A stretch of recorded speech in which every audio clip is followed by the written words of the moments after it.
இயேசு கிறிஸ்துவின் நாமம் இந்த நல்ல வேளையில் மகிமைப்படுவதாக. அநேகர் தங்களுடைய வாழ்க்கையில் அநேக விதமான பிரச்சனைகளுக்கு ஒரு முடிவு உண்டாக பதிலை எதிர்பார்த்திருக்கிறவர்கள் உண்டு. இந்த நபர் எனக்கு பதிலை கொடுத்து விடுவார், இந்த காரியம் எனக்கு ஒரு பதிலை தந்துவிடும் என்று சொல்லி ஒவ்வொரு பிரச்சனைகளுக்கும் பதிலை எதிர்பார்த்து ஏமாந்து போகிறவர்கள் உண்டு.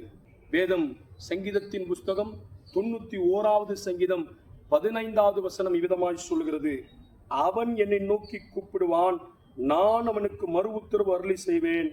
ஆபத்தில் நானே அவனோடு இருந்து அவனை தப்புவித்து அவனை கனப்படுத்துவேன் என்று வேதம் சொல்கிறது. நாம் கூப்பிடும் போது மனிதர்களைப் போல ஏமாற்றி விடுகிறவர் அல்ல.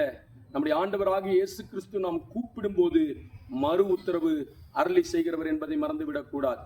ஒரு ராஜா ஒருவன் இருக்கிறான், அவன் பெயர் எசேக்கியா.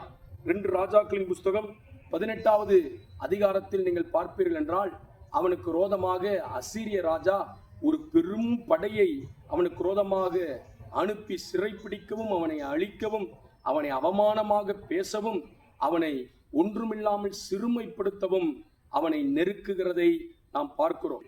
ஆனால் இந்த எசேக்கியா ராஜா என்ன தெரியுமா செய்தான்? எங்கும் நமக்கு பதில் கிடைக்காது, எங்கும் நமக்கு அற்புதம் கிடைக்காது, நாம் நேராய் ஆண்டவருடைய ஆலயத்திற்குள் பிரவேசிப்போம் என்று சொல்லி ஆண்டவருடைய ஆலயத்திற்குள் பிரவேசித்து, தேவனே எனக்கு உதவி செய்ய வேண்டும் என்று சொல்லி ஆண்டவருடைய சமூகத்தில் அவன் தேவனுடைய சன்னிதானத்தை பார்த்த பொழுது, வேத வசனம் 2 ராஜாக்கள் 19வது அதிகாரத்தில் ஆண்டவர் அவன் சத்தத்தை கேட்டு அவன் விண்ணப்பத்தை கேட்டு சொல்லுகிறார், நான் உன் விண்ணப்பத்தை கேட்டேன் என்று மறு உத்தரவு அருளி செய்து அசீரிய ராஜாவின் கையிலிருந்து அவனை தப்புவித்து அவனை கனப்படுத்துகிறதை பார்க்கிறோம். எசேக்கியா ராஜாவை போல செம்மையானதை கர்த்தருக்கு செய்து அவரை விட்டு பின்வாங்காத இருதயம் உள்ளவர்களாயிருந்து வலதுபுறமும் இடதுபுறமும் சாயாமல் அவரையே நம்பியிருக்கிற மக்களுக்கு கர்த்தர் அற்புதங்களையும் அதிசயங்களையும் செய்ய வல்லவராயிருக்கிறார்.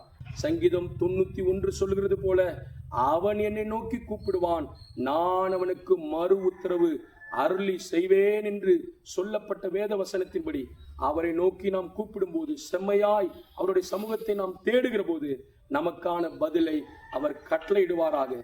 God bless you.